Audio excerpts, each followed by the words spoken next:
And we are live, ladies and gentlemen. Welcome to the Web3 DJs. Super pumped to have our guest today. We have Pio, if I'm saying this right, Vincenzo. Yeah, there you go. Co-host of the Nifty Alpha morning Twitter spaces. Also, the YouTube show, the Nifty Alpha. I'm so excited to talk to you. I have so many questions today. And I just want to start by thanking you for coming on. We know that you're busy. You've had 4 other shows today. You're a machine. So thank you so much. We appreciate your time. How are you doing? I'm good, man. Thanks for having me. And yeah, I'm over here with the webcam and stuff. Nick's giving me another camera this weekend because I got a new laptop. So you're getting a very informal, I'm wearing a Champion hoodie. You see my closet and everything. It's an informal version of me right now, but hey, let's rock and roll. That's the best version. Yeah, absolutely, man. You know, I know a lot of people like to think of these things as like interviews. We prefer to think of it as just like a bunch of dudes hanging out, right? Basically the same sort of conversation as if we were at the bar, dinner, you know, whatever that sort of looks like. And I think that natural feel is where we'll get the best kind of content. So yeah, let's get right into it, Pio. I'll be honest with you, man. Hofsha's been talking about you ever since I first joined the space. Really, like he's the one who onboarded me, and he's been following you the whole time. When I hopped on, you started. Your shows had like 300 or 400 followers, or 304 people joining per show, and now you're up to like 2,000 consistently. So it's really awesome to see that growth. But before we hop into that, who is Pio? You know, where are you from? Who was Pio before Web3? Talk to us a little bit about that. A jackass. That makes the best Web3 persona for sure. Yeah. No, like, you know, I always, I never like wanted to have like a job, you know, and I consider myself like a creative person. And so when I was like 19, 20, I was like, yo, like I got to be a music video director. Like, that's it. Like, that was what I was doing. And I spent like the next 5 years of my life. I moved out to LA. You know, I did the whole thing. I was doing videos in New York, LA, Boston, where I grew up. And that was it. It was like to be a film director, specifically music videos at first, but like graduate to film.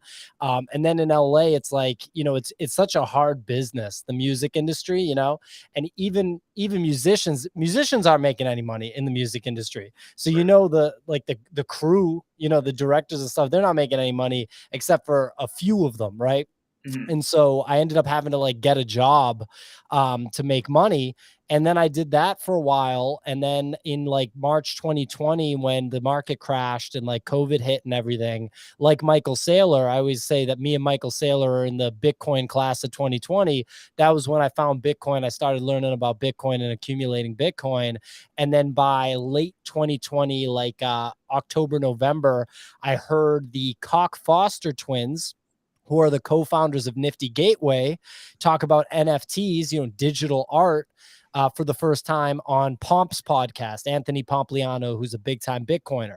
So that's where I got exposure, or just found out what the hell NFTs were. I didn't have the, I wasn't ready to like just ape in right there. And I should have, because like all the stuff from that time ended up having like crazy value. You know, Beeple came out right around that time in December. But by February, I'd bought my first NFT. And by March, you know, this is 2021 now. So like by March 2021, I was already making NFT content. So I've been making NFT content since March 2021.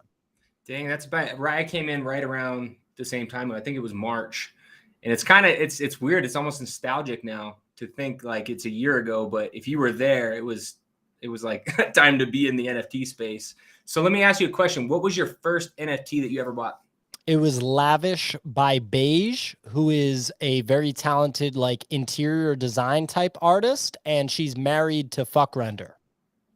And were you in the art NFT? Is that what you got into first? I was in like Nifty Gateway. And at that time, that was what they did. They did like these open editions. So you'd buy like a piece of art. I mean, that's what it was. You know, there were like quasi collectibles, but it was like, you know, art, and you would buy it. And then, you know, that same week I bought Genesis .001, which is the first chapter of the Aku, the Moon God series, which people have heard me talk about a lot. So both those purchases were made in February. I ended up spending like 20 grand or something on NFTs in like the first 4 weeks that I was in it, and then just got completely wrecked when the bubble burst in like March, April. It happened so fast, man. Like I got in early enough that I could have made real money. Like I bought Bitcoin Angel by Trevor Jones. I bought 2 of them, one at mint price of $777 and one for like $950. And the thing went to like almost $4,000. And I just like diamond handed it. And then the bubble burst and everything came crashing down, you know? No, I absolutely know. So what was the first content that you were making? It was like covering Nifty Gateway. It was like, you know, and it was hard because I didn't know that much about NFTs because I was so new to NFTs. So I'd mix in like Bitcoin stuff because I was like more knowledgeable on Bitcoin. Nobody watched my original content. Like to this day, like if you look up the channel, there's like 50 views on most of the videos. There's a couple of videos that broke through a little bit, but like I was way worse at content. I was way worse at optimization. You know, it did not get traction. So what was the thought process though? Like one day you're just like, oh, I'm going to start making content, because you went from something completely different. And it seems like you're on a new career trajectory in the matter of a year. Well, I mean, yeah, like, you know, being a music video director, right? That's content, right? You're creating with a content partner who is like the musician. And so I had a lot of YouTube experience, specifically YouTube, because you upload the music videos to YouTube. Right. And like, you know, with one artist, I generated something like 25 or 30 million views. So I was used to like, you know, having high impact stuff on YouTube. I just wasn't in front of the camera. So then there was a period of time from like maybe 2017 to 2020 where I was like, you know, before the Bitcoin thing, where I was like, I'm going to make cooking videos. Like, this is what I'm going to make. Sure. And I shot a lot of cooking content. I got to dig it up from the hard drive. I never released a single cooking video. Dude, this is awesome. Yeah, I edited like 80% of one, and it's like the hardest cooking video you've ever seen, because it's like hip hop music and like, you know, all the skills I got from like directing like really good shots and stuff, you know, even if I do say so myself. So I should dig that up and try to like get that out there, because it's a pretty hard hitting cooking video. And I feel like people will like kind of see like me in the video a little bit, like the character coming through. It's funny how creative stuff, you know, happens like that. Because my friends were saying when they saw some of the videos I made on that original channel where I did more edited stuff, I didn't just do this kind of live podcast stuff the way that we're doing here on your channel, and the way I do, you know, on the channel that, you know, the Nifty channel right now. And those edits, it's like, you know, your creative kind of soul, you know, comes through in that stuff. But yeah, I mean, you know, I never uploaded the cooking video, and then and my friends knew that I was looking at doing it and stuff like that. And then when I was talking about doing NFT videos, I was talking about it for like 2 weeks or something. And one of my friends was like, dude, you got to like do this, right? You can't just talk about it, because he had seen me talk about the cooking stuff forever, right? And so he and I went live on YouTube like one day, and I've basically done an NFT video like every day since, minus, you know, I would love to know how many days since March 2021 I haven't done some kind of YouTube NFT content. I'd be curious to know that, because it's a high percentage of the days, I think. Man, yeah, that's one of the things that I've noticed with you guys is you're so consistent, and like you put content out, and I don't think a lot of people understand how much work that takes. Like you're putting well over 8 hours a day into this, guaranteed. And every single morning you guys are up doing this. So like it takes some stamina. Like I admire that. I mean, it's not easy to do. I appreciate it, man. Yeah. I mean, like I was working at Robinhood, you know, the app or whatever, the finance app. So I was working at Robinhood until February of this year. Then I quit and I'm just full-time Web3. But in the fall last year, me and Nick were already working together. So me and Nick started working together in like August on the Nifty. And I mean, that whole time I just worked at Robinhood. So like it was really hard. And I mean, since then, now it's a little tiny bit better, but since then it's basically been that I just work from when I wake up in the morning until I go to bed at night every day. Like the weekends is maybe a 50%, but there's still a considerable amount of work on the weekends. But Monday through Friday from like September of last year was when it really, really ramped up. From when I woke up in the morning to when I went to bed at night, just work the whole day, every single day. And now I mean, look, we're here, right? It's basically like that. I've done nothing but work today. You know, I walk my dog and shit, but sometimes I'm on calls when I walk my dog. So yeah. Man, Yeah, no, that's exactly what it takes, though, to be successful, right? You got to have that drive. You got to put in the hours. It's not something that just comes magically. And you look at anybody who has success, right? They're the exact same way as you. They're waking up earlier than anyone else, getting started, and they're ending. Whether it's sports, business, whatever that looks like. They talk about in sports, the last person to leave the gym, the first one to be there, all that sort of thing. I do want to go back to the cooking though, real quick, because I had a fun comment. Yeah. It's funny because I'm a lot like the sense of, what can I do to take control of my own destiny from a financial perspective, right? And so I've thought like, okay, maybe I should write a book, so on and so forth. And just like you, I started writing a cookbook. I pretty much have it all finished, actually, but I'm just like, what do I do with it? Do I really need to, bring it to fruition or that sort of thing? So it's funny that now you just need to add some hip hop and some like good editing to it, and then you're solid. Yeah. Hey man, maybe you missed your calling. Maybe your calling was like making hip hop related music videos on YouTube with an NFT twist. Just saying. Well, cooking.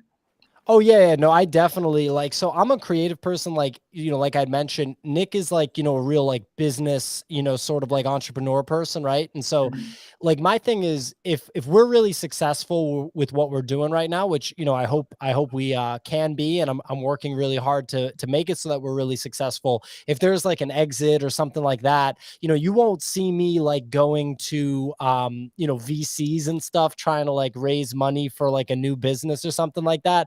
It's just going to be creative endeavors, so I would definitely then turn to like a cooking show or something like that, like really creating something that'd be super dope. But, on what you said about, like the volume of content and things like that, I think if someone's a content creator, like I see what you guys are doing with this podcast, the number one thing I'd say to them is try to figure out a way to make the content that you want to make, like you be you, but make it as frictionless as possible, because the friction of the cooking videos is what kept me from doing it. And like when you're a music video director, the amount of friction is like, you can't even describe it. It's so much, right? You're dependent on other people, right? So when I started doing this, I said, I have to be able to do this without any friction. So what do I have here? I'll just show you. Like I'm here at my desk. I got the whole setup right here. Yeah. What is that? I always see that. Is it like a teleprompter? What is that? Yeah. So this is a teleprompter that was a waste of money because I've only used it like 2 or 3 times. But actually, and those are lights. The lights mount to the teleprompter. So I shouldn't say it's a waste of time because there's this sick lighting setup right here with these. Then the camera's in there. Here's the podcast studio, right? Then the microphone right here, another light mounted right here, the big ass monitor right here. Yeah. So everything's right here, right? And then I do live streams, because as soon as you add another layer with editing, holy shit, it's so hard to like consistently get stuff out that's edited. Once you have a budget, then it's a different story. So now that like we have a budget, we have employees, and like, my guy, Eric, shout out to Eric. He's an animal. He uploads our content as a podcast like 15 minutes after it's done. It seems like I literally, I'll go to the restroom and then I'll check on my phone, and the thing I just finished recording is uploaded as a podcast. So once you have a staff, it's different. But when you're working on your own, like editing is so tough, especially if you have a job, if you have a family, if you have any type of social life. Editing is so time consuming, and it just creates this friction, which is why I love live stream. And I love seeing that you guys are doing live streams here. Dude, what cracks me up about that is I've gone through 3 editing programs. I'm not an editor. What I've learned in business is I need to know enough about it so that I could call BS on someone if they try to pull one over on me. But once I know how to at least understand it, then I try to outsource it. Yeah. But you guys automate, and that's even better. So I have a couple of questions about that. So one, how did you and Nick meet? And then I think Captain Kicks is also involved in that somehow. He's a co-founder. So you guys met, created this, and then how did the whole lead up to the NFT project happen? Yeah, so I was making content on my own in early 2021, like I was talking about, like March, right? And then by like April, May, I was making content with these guys, Nifty Culture, right? Shout out to those guys. They had expressed that they were looking for someone that wanted to interview artists in writing, like do written interviews. And I was like, well, I got this video interview. The only video interview I'd done with an artist at that time was this guy, Jonathan Thunder. Shout out to Jonathan from Nifty Gateway, super talented Native American artist. I know you guys are in Albuquerque, so, Oh, you like this right here? We got the little BMF ranch going on. Shout out Cowboy. Cowboy. Fighting this weekend, as a matter of fact. Yeah, it'll be a good one versus Joe Lozon. It should be a nice little sprout. Joe Lozon from Boston, from Massachusetts. I think he's from Brockton, Mass. Yeah. Yeah, he's been in the game. A little bit of contention here between the two of you guys. Yeah. Theo, we're gonna have to get you to Albuquerque. We'll take you to Jackson Wings. You can do some rounds. We'll take you out to the ranch. I've roll around a little bit. You know, you can't work all the time. Yo, that guy, I guess it's Greg Jackson. That guy is no bullshit. No bullshit. When I see that guy talk, I don't know if I need to hang out with that guy just because, like, he'll be like, "Who's this silly motherfucker?" You know. But and plus, I'm rehabbing this Achilles. I bumped into a guy from my jujitsu gym the other day when I was walking my dog, and you know how passionate jujitsu guys are. He's telling me to come. He's telling me to come train. I was like, "Dude, you don't understand. I fully ruptured my Achilles like 4 months ago. I cannot do jujitsu right now." You know. But he's like, "Yo, just come watch." I was like, "Dude, I don't got time to do it right now." But I'll be back on the mats absolutely, and I'd love to come out to Albuquerque, and obviously that gym's absolutely legendary. I'm just joking, but I know that they're the real deal over there. I mean, look, if John Jones is in your gym, then that is not anything to mess around with. But yeah. So anyway, back to the story. So I'm making content with these guys, Nifty Culture.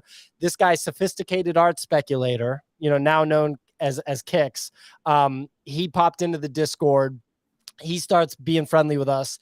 We're like, this guy's super smart. I start making content with Kicks. So then me and Kicks started making content around May 2021. So at this point, me and Kicks have been working together for like a solid full year, which is kind of crazy to think about, you know?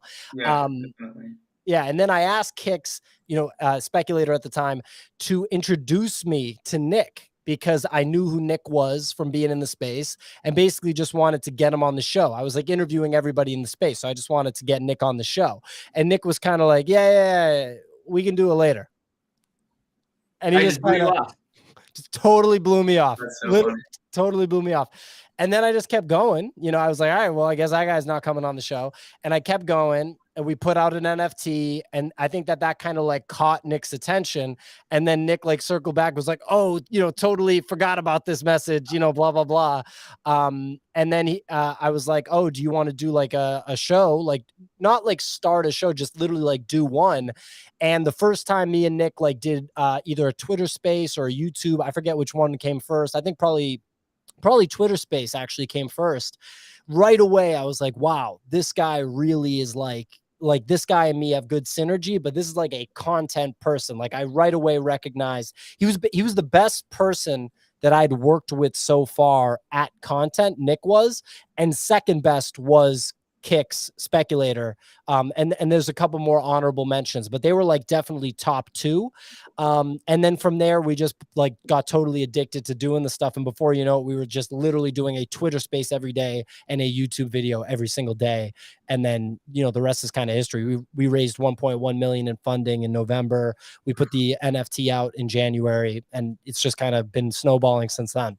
Yeah, no, it's been really cool to see. I remember, shoot, I don't even know when that was, but you were early, man. You were early. Yeah, I was in at the very, like I was already maybe a month before the Gutter Cat Gang mint, whatever that was. But it's a long time ago. Like right when Bored Ape Yacht Club started.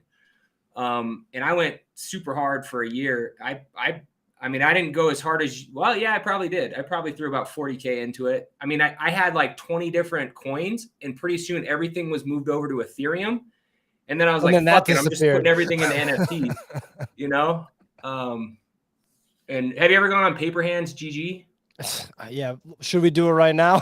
Oh, dude, no, it'll make me sick. I did it too, but yeah, no. So, okay. So you and Nick, Matt, you guys did this, but like, so what's Captain Kick's background? Because I know he does Crypto Raiders, but was he like a video game something or other before? Because he does this, but it sounds like he also has like a full-time job running that. Well, he's the CEO of Crypto Raiders, you know, and they closed a funding round. They're like valued at like $50 million or something, you know, like, so that is like no joke, you know, that's a bigger that's a bigger entity than the Nifty is on paper. Right. So like he's got a whole thing going. He's a minority partner in the Nifty, but he is a co-founder. And obviously I love having him as a partner. His background is that he's like a serial entrepreneur.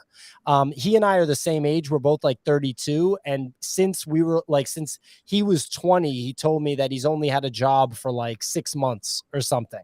So you're talking about just serial entrepreneur.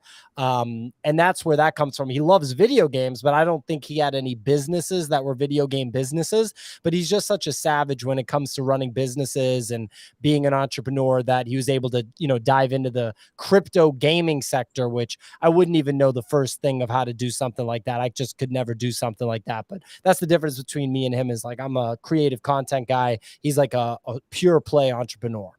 Dude, I crack up so much. Like I'll just be on my phone, just laughing my ass off. Like in the morning, I have my alarm set to 7 a.m. So I'll be half asleep and I just turn on Nifty Alpha. That's like my morning wake up every single day. And it was funny because I left at the end of last year. I stopped NFTs. I was to the point where I was just not sleeping. I was going so hard. I was like, fuck this, man. I also have a company with 100 people in it, and I'm co-owner of that, and it's like a legitimate business, and trying to do that and then try to flip NFTs full time, it's like, dude, forget it. So every time when you say, you have to be doing this full time, I get exactly what you're saying, and it's so true. I'm like, he's 100% right, because if you're not going to be all in on a project. So I respect that. So you guys formed the Nifty Alpha. Like, what are the plans for the Nifty Alpha? Because we had a phone call at one time, and I remember you saying how you wanted to organically start a project. But since you've been doing it, you've already, how many people are in the Nifty Alpha now? How many employees do you guys have? We have 2 full-time employees, Eric and Elizabeth. So shout out to them. They're killers, both of them. And then we have, an 8-person mod team. We have a TikTok video editor. We have, we have a software engineer. That's basically the team at this point. But we're not opposed to hiring more people. We're going to hire a full-time artist. So that's going to be big. And we might actually, we might have to hire 2. So those are like 2 things that we're looking at now. Once that happens, I think it'll be really good. The burden that someone like Eric takes off of our shoulders is unreal on the operation side. It's really can't be said enough how good of a job he does. And then Elizabeth on the community side, same deal. So to have community totally managed by one person, and then have the bulk, the vast majority of operations managed by another person, it's unbelievable. And once we have the artists to be able to create graphics and assets that we can use for promotional purposes, that we use for YouTube thumbnails, that we'll use for another NFT project, things like that, then I'm really going to be excited, because I consider myself to be solid on the content side and on the creative side, so I can kind of and the people management side, so I can kind of do those 3 things. And then Nick's a savage with technology and business development, and then both of us kind of collab on the big picture stuff. And Speculator as well on the big picture stuff. So I just think that the combo is well balanced. We're not complete yet. We need an artist or artists, but we're trending in the right direction. And I'm excited to see what the rest of this year and next year look like. Yeah, that's really awesome. And I kind of want to ask you a question here, especially since you brought up Elizabeth and her role with your community. When I first entered the NFT space, I think that was kind of one of the largest buzzwords is community, community, community. It's all about, so on and so forth. You guys really do have a strong community. You guys have, again, like I said earlier, 2,000 people who are dedicating their mornings to hearing you guys talk, right? If you really boil it down. Yeah. You launched an NFT. When did you decide that your community was strong enough to go ahead and do this, to have and support a successful project like you guys have put up? And I'm going to pull it up here right now as well. I'd say the Discord numbers gave us a really good indication, because the Discord we went from 3,000 to 18,000 Discord members in a 3-month period or something like that. So it was really parabolic growth. And that comes from the content. The content's the glue right? Because it's an anchor for everybody to be able to refer to. Everybody shares that. It's like, you know, if you're really into Game of Thrones and someone else is super into Game of Thrones, well, there's some common ground that you guys can chat about, you know, and it's the same thing as like people that show up to like Magic the Gathering and stuff. If you have that unifier, it really, really helps build a community. And then before you know it, you know, you got 18,000 people. Those are all human beings. There's so many variables. So this little group of people forms, and this friendship forms, and this relationship forms and shit, you know, like it's kind of crazy. Yeah, once we had like 18K in the Discord and we had been talking about doing an NFT and there was real interest in an NFT, at that point I was pretty comfortable with putting one out because I'd seen firsthand when you have like 2,000 people in a Discord, how much sales volume you can drive to an NFT. So when we had that much, it was like, yeah, we're going to be able to put this out. You know, everybody wants to sell it out right away, you know, sure, so you make money, but more importantly, so that, you know, you will be able to sell out, because everyone knows you don't want the project just sitting there for a while, not sold out. So yeah, I mean, we knew we were ready based on the community and Discord sentiment and numbers. Yeah, I tell everybody, I'm like, if you want to learn NFTs, if you want to see what a good project looks like, get in the Nifty portal. Like, man, he is not lying. I'm not kidding. He has told me several times, if you look at his portfolio, that this is the one that has provided him the most value. So why don't you talk to us about your project? What exactly is this NFT? I don't want to, for lack of a better phrase, why should someone buy it? You know, what is the benefits of purchasing one of the Nifty portals? Yeah, I mean, so like, to what you're talking about and what Hofstra was just talking about is like, at the end of the day, you know, what you get when you join our community is it is a passionate community where it's like the real deal NFT market in there, like as in the people that are deploying capital. What I've learned from making content and being an NFT person is that there's actually a lot of people that are in the NFT space, but they're not really like deploying capital, which is totally fine, right? However, NFT projects want to attract people that deploy capital, right? Like if someone's making an NFT project, they want to sell it. That's what they want to do. So the market participants that really matter are the ones that deploy capital. And when I talk to, you know, I've been talking to like people like professional athletes, musicians, people from different fields that have interest in coming into the NFT space. And the way I kind of lay it up to them is I actually, of all things, I use mixed martial arts as a comparison, because everybody knows that mixed martial arts fans are different than the fans of other sports, right? And I'm a lifelong I'm a lifelong basketball fan. Like I mentioned, I popped my Achilles playing hoop, but I got into martial arts in my like mid to late 20s, right? And both as a fan and as a participant, like training. And it's just different, you know, like there's passionate basketball fans that are like Kobe versus LeBron and Michael Jordan versus LeBron, like all this. But the MMA fans, it's different, I think, because the stakes are so high for the sport, because it's so personal. You know, a fighter is literally putting themselves out there basically the most that you possibly can. You're an individual. You're fighting another person in your underwear in front of thousands of people, millions at home.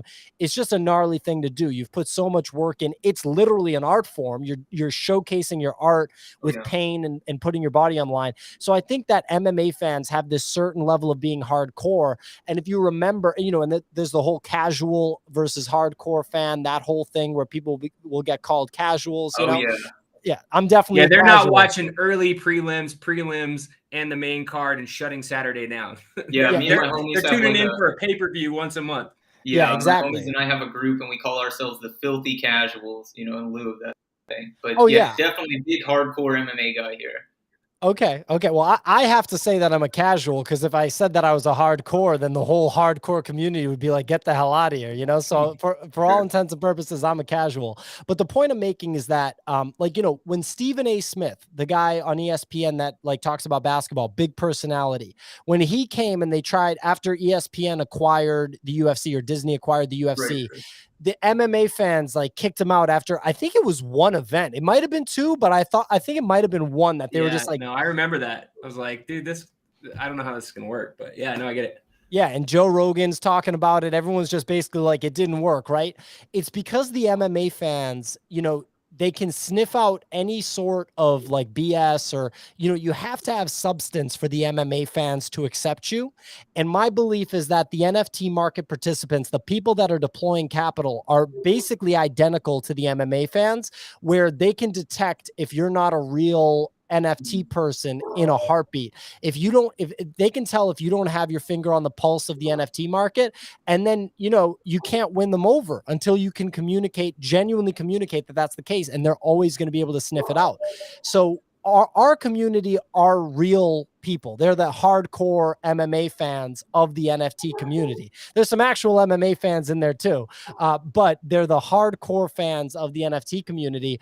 And so that's why, and the level of activity is really, really strong. Like right now I have the Discord pulled up. It's like new message.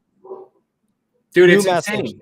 New message. Anytime of day you go in there in Portal Chat and it's just ding, ding, ding, ding, ding, ding, ding, ding, ding, and it's responsive, dude. People are like always in there, and big names. You got Benjamin popping in.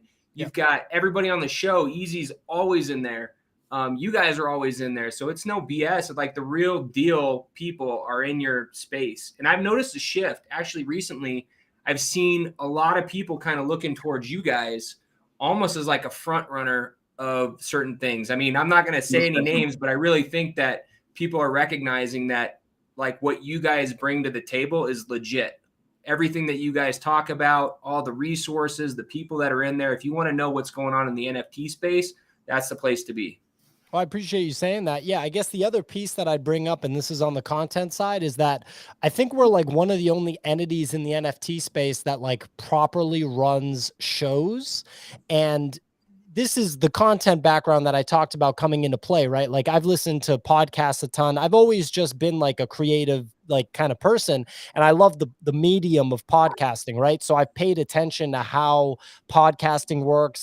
There was a period of time where I'd seen like every single interview with Quentin Tarantino, right? When I was like trying to do the filmmaking thing, like there was not any interview content with Quentin Tarantino that I had not seen like at a point in time. And so you see him on shows like Howard Stern. Like I think Howard Stern, if you're trying to do Twitter Spaces, Howard Stern is like a really good comparison, because something like Twitter Spaces is actually a new art form where it's this decentralized live podcast where there's one person as a host and all these random people can just show up, and you have to navigate those waters with these people that you don't know. Howard Stern's not that extreme, but when you think about what he used to do, he'd have the guests come on, he's interviewing them, then he's got Artie Lang over cracking jokes, and then he's got his sidekick, the lady over there cracking jokes, and what's his name, Baba Booey's over there. Like the whole squad is there, and he's kind of managing that while still leading. That's what we try to do on the show. And so one thing I talk about is like, if you go into a Twitter Spaces that's not ours, very often you hear a lot of dead air. Like you'll just hear like this. Yep. And it's like, no one wants to listen to that. And in our show, like, for example, one time in the past week, I was like answering a DM, which is something I shouldn't be doing because I really try to listen, like really listen the whole show. Like I'm literally here. I'll stare at the microphone so that I'm not distracted by the screens. So I just really listen to what someone's saying. So I can either add, or I can throw to somebody else, or I can come right in, or I can wait for a split second and see if someone else comes in. Right. But like I was answering a DM and there was like 1 or 2 seconds of dead air, and it like reminded me of other Twitter Spaces. And I was like, that was absolutely terrible. I'm sure no one in the audience left that show being like, yo, that guy left 2 seconds of dead air one time. Screw this guy. I know that that's not the case, but for me, like I never, ever, ever want to have dead air. And I want the show to flow from beginning to end when I play music at the beginning and when I play music at the end. Yeah, no, I mean, you could tell you guys definitely have a format that's different. I notice it when I hop in. I'm like, there's such a higher level of quality, and you guys continue to evolve. That's the coolest part. And now you got your sponsorships with FTX. I was on one yesterday, and you were talking about who's the guy that you guys are partnering with, the Comic-Con, like a pretty legit. Yeah, Garib Seamus. We're doing a live show talking about that project tomorrow night. It's the first time that we've done something like this where we actually like partner with the project and we're like advisors and media partners. But we just thought it was appropriate to do because Garib, he comes from like he's like early Comic-Con. He's produced like 180 Comic-Con conventions. He also had a fight league. I was trying to tell Sticky. Which one was that again? I don't even know. I don't remember, man. But like when he told me that, because I made the same comparison to him in like an advisory call about the MMA fans, and then he's like, "Yeah, I had a fight league," and I was like, "Oh, I didn't know that, dude."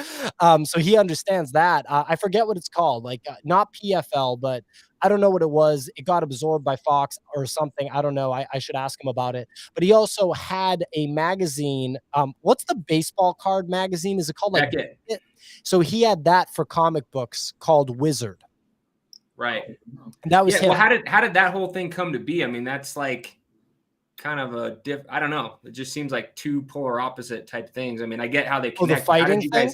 How did you guys meet? Like, how did that whole thing come to be? Well, we met because he's entering the NFT space, and like he's like, dude, comic books are traditional collectibles, right? So there's a lot of parallels, just like there's sneakers, comic books, baseball cards, like toys, like Star Wars toys and all that. All that falls under traditional collectibles, and NFT space is digital collectibles. So you're going to see more. Gary V is a juggernaut from traditional collectibles that came into digital collectibles. So is Garib. You're going to see more people from traditional collectibles come into digital collectibles. My guy Franelations coming from the sneaker world, just crushing it in NFTs. Same deal. So when we found out that Garib was coming in and he was interested in working with us, he was already also working with Zeneca. I was like, yeah, and we wanted to talk to him. We really got a good vibe from him, and we felt like it was a cool project. So that's why we kind of took the leap and did the whole partnership thing, which we hadn't done before. Yeah, that's actually a really great point, though, that you brought up about how traditional collectors are now moving to the digital space, because it's not just the collectors, the suppliers as well, right? I mean, if you ask people about their first NFT, a number of people are going to say an NBA Top Shot, whether they realize it or not, right? Yep. UFC's doing it now with UFC Strike, and so it is really interesting to see that, it's all moving here from both sides of the spectrum. So I value your opinion. So I have two questions. First is, in a perfect world, if the Nifty portal accomplishes everything that you guys want to do, what does that look like? Yeah, I think that looks like a BuzzFeed or like a Barstool Sports level entity on the content side, which is an ambitious goal, right? And then on the NFT side, it's like a really well-oiled machine like VaynerMedia. I mean, right now, VaynerMedia on the NFT side, right? Not the agency side of VaynerMedia, because I want to do much more scalable stuff. That's why I said Barstool Sports, BuzzFeed type of thing. But on the NFT side, I really do respect the hell out of what Gary has done, and the structure that he does right now is basically a low. But I mean, VFriends cost like, I don't know, 10 ETH or something like that.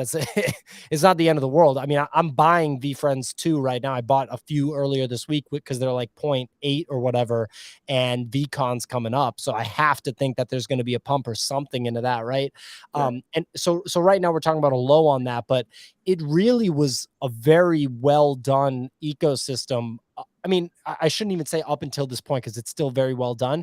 But yeah, so basically a robust NFT vertical that has whole and complete tokenomics, and then, BuzzFeed, Barstool type content. And then, I mean, community, just continuing to expand our community. I guess you would say like proof level community, even though we don't have the same firepower that proof does, in the sense that like the holders are diamond handed, like VCs that let this thing go to 100 ETH. We don't have that right now, but I think that we have a stronger community. Like, I'm pretty sure if you look inside, I haven't been in Proof's Discord. I know some people that have Proof. I could ask them, but I'm pretty sure you'd see like more conversation, more chatter, more fun happening in our community than in Proof's. And more memes for sure. Definitely more memes. That's for sure. Okay. So question 2 would be, okay, we're a year in the NFT space. Yeah. And I mean, everything is speculative, but a year from now, what do you think the space looks like? I think there's more big brands in it, because like right now we got Nike, we got Gucci, There's Dolce and Gabbana just came in, but I mean, the only big brands that are doing it really well are like Nike, because they bought Artifact, Gucci because they partner with 10KTF. I mean, Bobby Hundreds came through, but that wasn't a big brand, so that was more of a natural, yeah.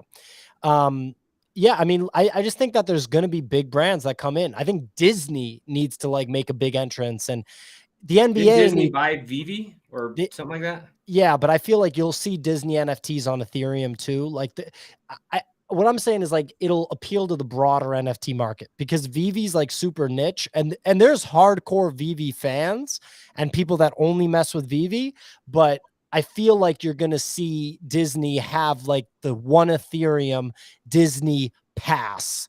That is the key to the Disney world of NFTs. And they're probably waiting because they're smart and they don't want to mess it up. Like the NBA can't figure it out, man. They know how to make money with NFTs, like with Top Shot, but they just can't figure out how to have like a monster success NFT project where the holders also win in a really big way. You know, like that most recent one is so dumb that they put out like it just goes to zero immediately. What is it called? Like the association. The association. Well, that was a free mint anyway, so I guess it's okay that it goes to zero. It's like you don't want to be putting out NFTs, whether they're free or not, that just horribly go to zero within 2 weeks. It's just that's not the approach. You know, like I'm not going to go to a consulting meeting with the NBA and be like, so we want your NFT to go to zero. It's just not. That's not the strategy. You know, so like they need to figure out how to not make NFTs go to zero. Okay, so I got a third question as a follow-up to that. So you see a lot of projects come out hot, 3 months, maybe 6 months, die out. Why do you think some projects succeed and some projects fail or lose momentum? Like business acumen and team, you know, because if you're not like an artist like Beeple or Ferocious or, you know, insert like the guy that made Fidenza, like Tyler Hobbs, if you're not just pure play fine art, then you're running a business. That's what the deal is. Even if your business puts out an NFT that has really good art and you're an artist, it's still a business. Like once you sell 8,000 or 10,000 NFTs and you rake in like 7 or 8 million bucks on a primary sale, like some of these projects have done, others bring in 3 or 4, it's still a lot of money. Like go tell someone that I know you have a business, Hofstra. Like imagine if someone just came through and made 3 million with your business. I'm pretty sure that there'd be an expectation of delivery afterwards, right? So the business acumen part is really like what is the separator. And you look at the things that are really doing well now, something like 10KTF that traded sideways forever, all of a sudden is having this monster coming out party and has so much like heat on it right now, you know? And that's because like DYOR is a co-founder and Beeple is an artist and a co-founder, but they have a whole squad of like really heavy hitters from the business world running it. So those are the things that are going to last for years. You know, these are startups, you know, so that's, in my opinion, the difference. Yeah, you nailed it. I think the business acumen is definitely one of the largest differentiators. And on top of that, that's exactly why a company like Disney has not entered yet. You know, we talk all the time on this show about one of the founding principles of Walmart, a huge company, arguably, you know, one of the most successful companies in the world.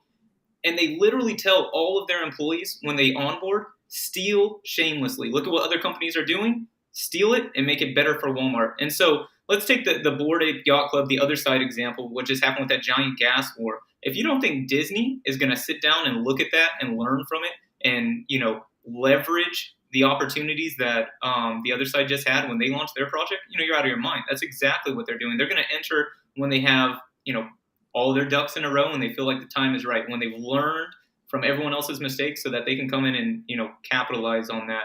And so you also talked about how much you think the space is going to evolve, how much the space has evolved in just the last year, how much your show has grown. What opportunities are you guys facing currently or in this next, you know, year of the market? What opportunities do you guys see?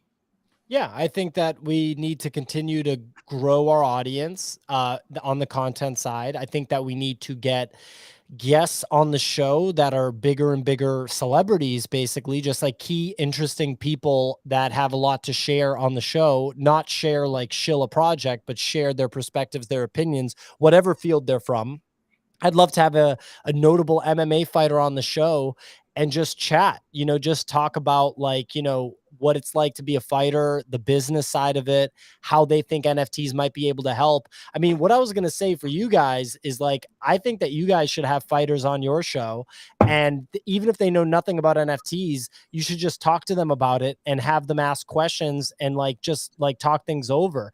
And I feel like you guys could have a really cool show where you onboard fighters to the NFT space and give this different perspective. It's like almost like a business show for MMA fighters.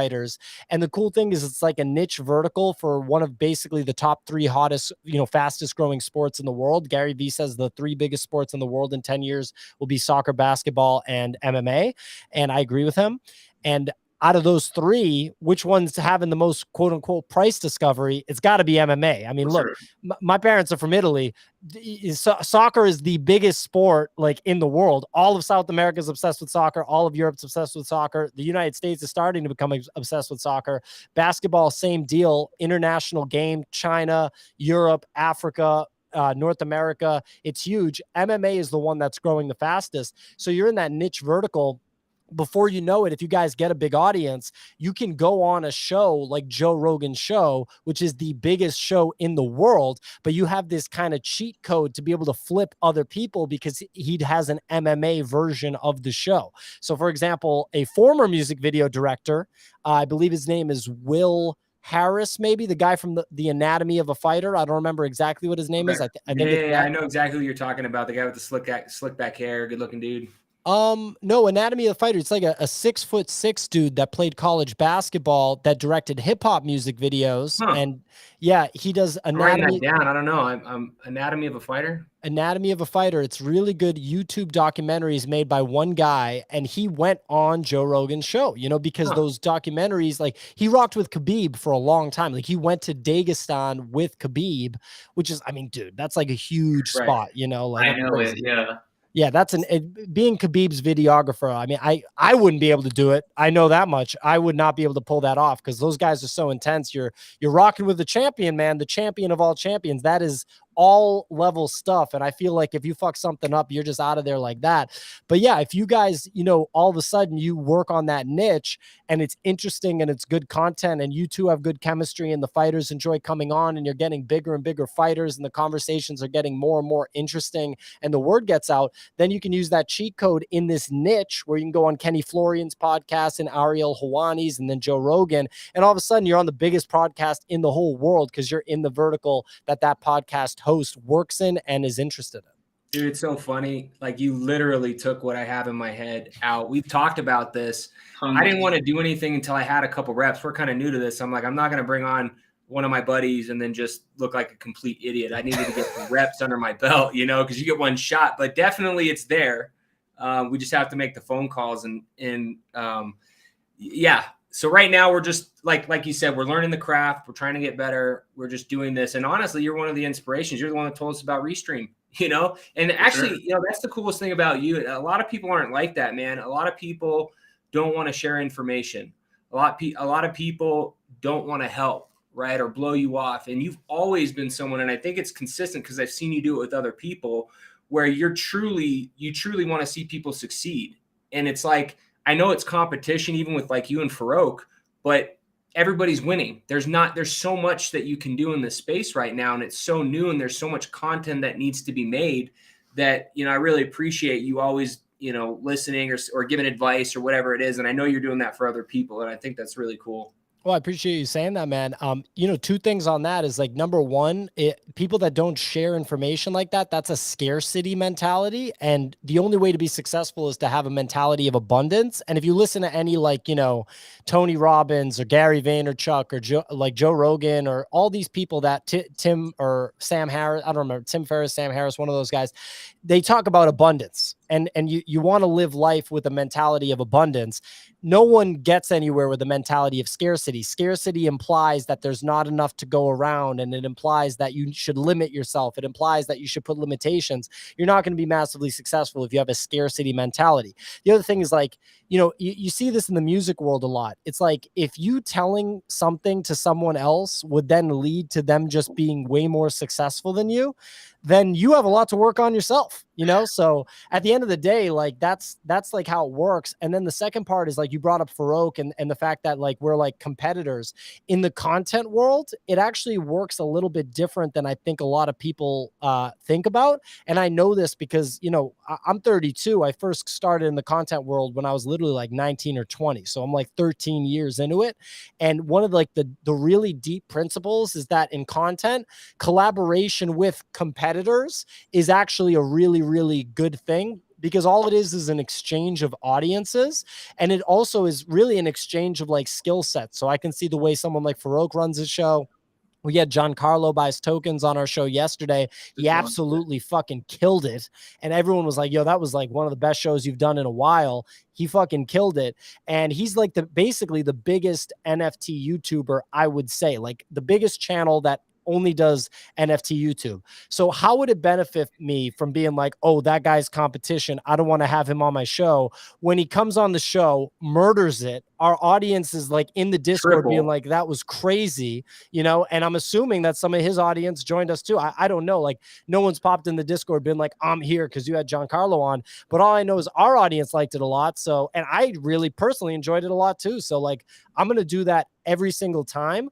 I'm not going to necessarily give out like the name of the NFT project we're about to do with the whole theme and all the art that we just did 1 week before we put it, or like, a month before we put it out. Right. That wouldn't make sense. But if someone asked me, how do I go about making an NFT project? Yeah, 100%. I'm going to talk to them about it if I have time.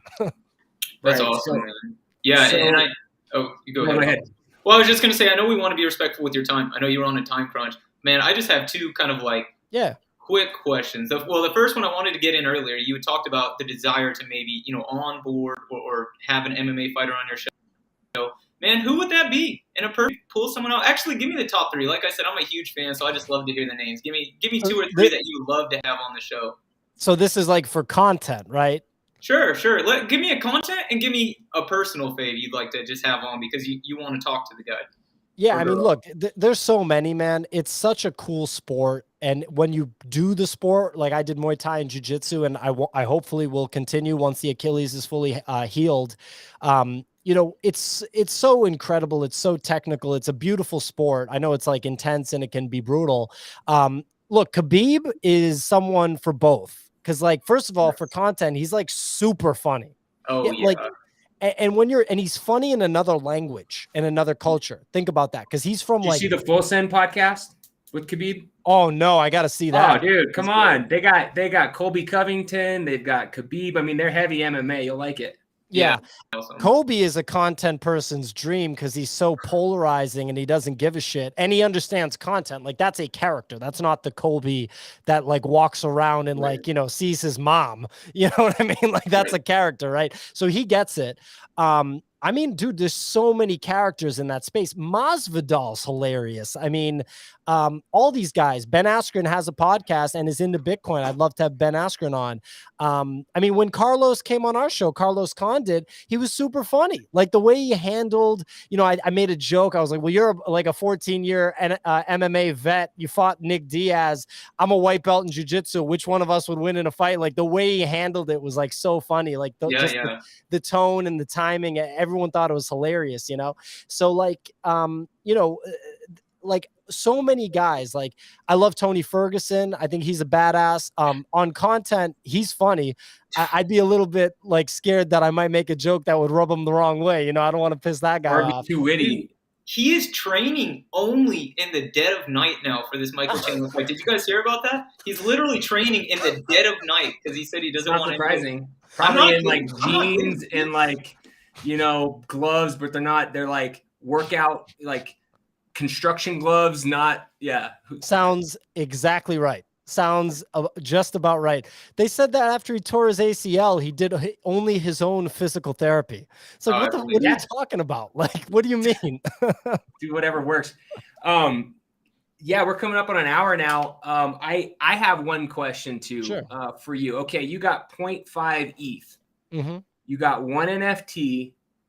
That's all the money you have. Which one are you buying?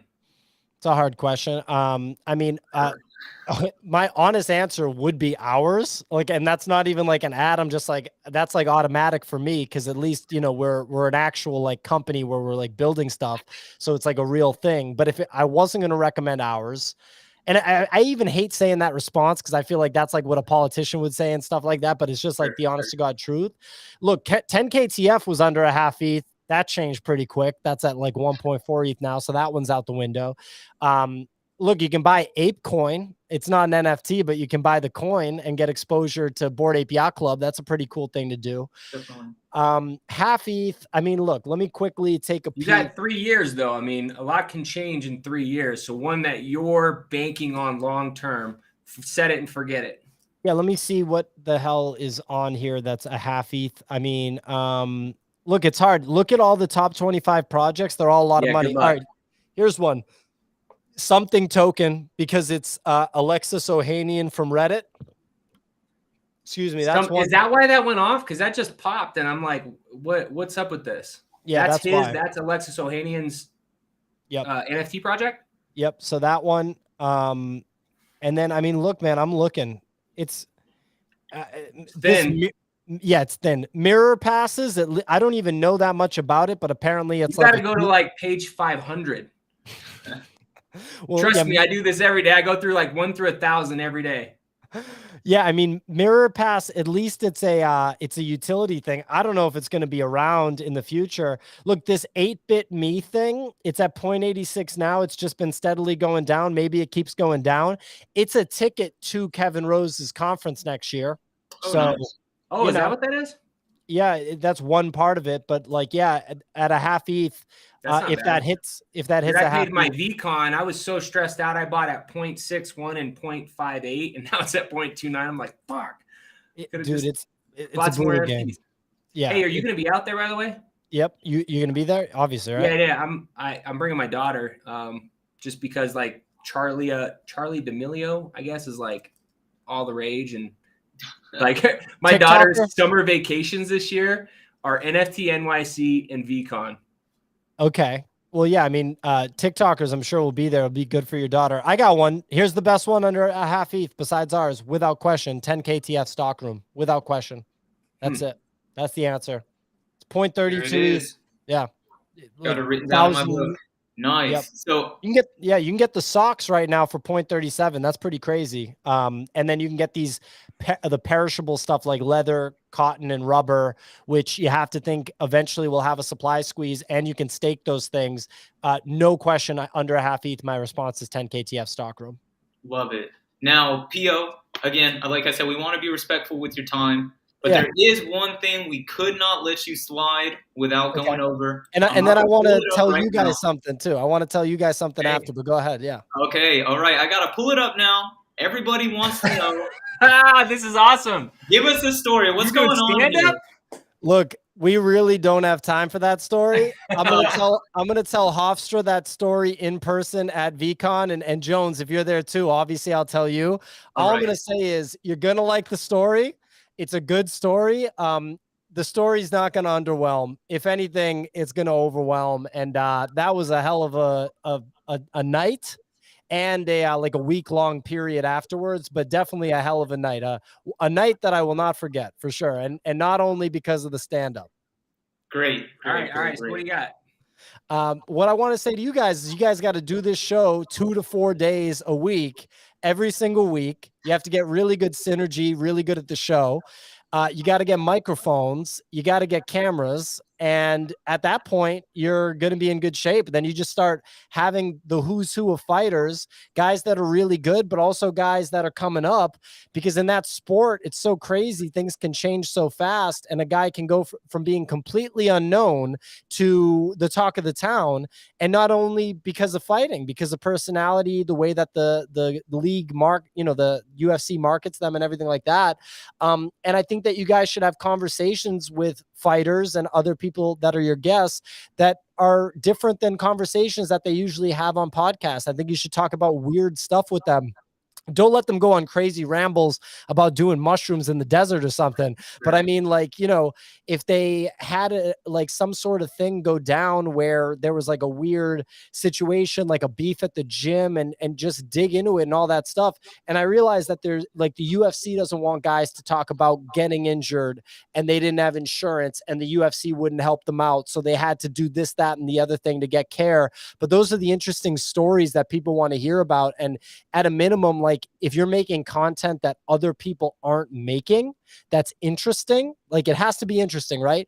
But if it's different than what other people are making, no matter what, people are going to find it fascinating. So when Donald Trump went on Full Send podcast, that was the first time that a president did a long form podcast, because I think that thing was like 90 minutes or something.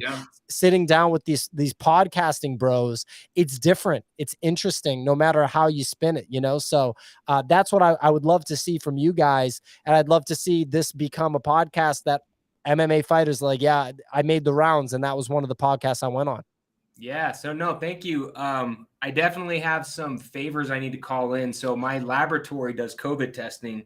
Oh shit. So who do you think called me every week, dude? When COVID hit, it was like I was selling crack, but it was COVID test. All of so I haven't called in any favors, but I'm like, look, motherfucker, I came in on fucking Saturday and helped you out, so you're gonna help me out. Dude, all of Jackson Wink, man. Yeah, but I mean, you guys have to be good and you guys are good, but I mean, like, you want to be as good as you possibly can be. Me and Nick are trying to get better. Me and Kicks are trying to get better. So, that's what I'd love to see from you guys. The number one thing is to do it all the time, because as soon as it's okay to take a few days off or it's okay to take a week off, it's just it's just a wrap. It's the same thing as an NFT project. Once it's okay for an NFT project to not really have that much going on for 2 weeks, it's just dead, man. It's just a wrap. Yeah, so we're doing Wednesday and Sunday as our commitment. Nice. We've been pretty consistent at that. I think this might be number 8 or so. Nice. But already lost count. Yeah, so that's kind of our goal. We've actually got a couple, pretty cool people coming up. So far, I think, you're definitely by far the biggest, my favorite. Only up from here then. Only up from here.